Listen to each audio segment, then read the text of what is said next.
something that he likes to build off us. And he told us that his biggest asset is his foot movement. We've seen that on display. And perhaps his ability to throw those combinations could disrupt Davis's rhythm. And he's banking these rounds just based on output. Yeah. And you heard Calvin Ford say, look, we knew he was going to move. Well, of course. I mean, what would you do?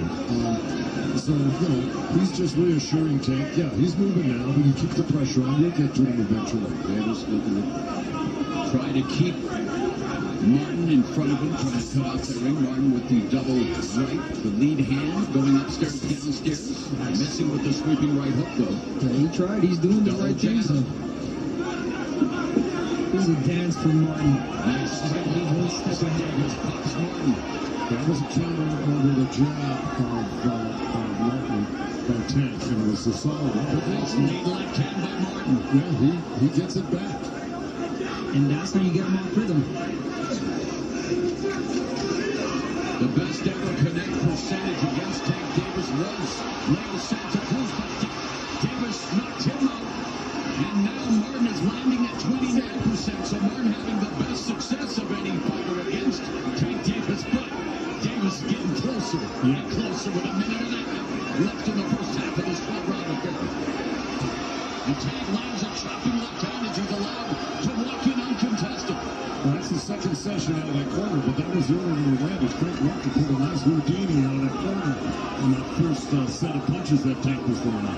Yeah, Tank definitely not respecting that power from Martin, getting in easy. But again, Martin just let out that jab. He's got to get back on that jab. There's the jab and the left followed up left from Davis. So a combination a year ago. A minute left here in the first half of the fight.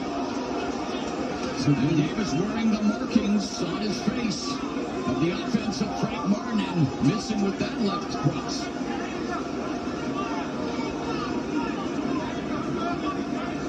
Davis told us his favorite and best knockout was the 2020 knockout of the year against Leo Santa Cruz, who he and Isaac Cruz were the two fighters that really tried to pressure Tank in the early going, to try to really bring it to him. And again, Martin is doing what Martin set out to do. And with 20 seconds left now here in the first half of the fight, you got to believe that based on what we've seen, Martin's got to be ahead on the scorecard just based on the output, right, guys? I would not disagree with that, although Tank is having his best round. This is where Tank Davis is going to start to pick it up. We're heading into the second half of the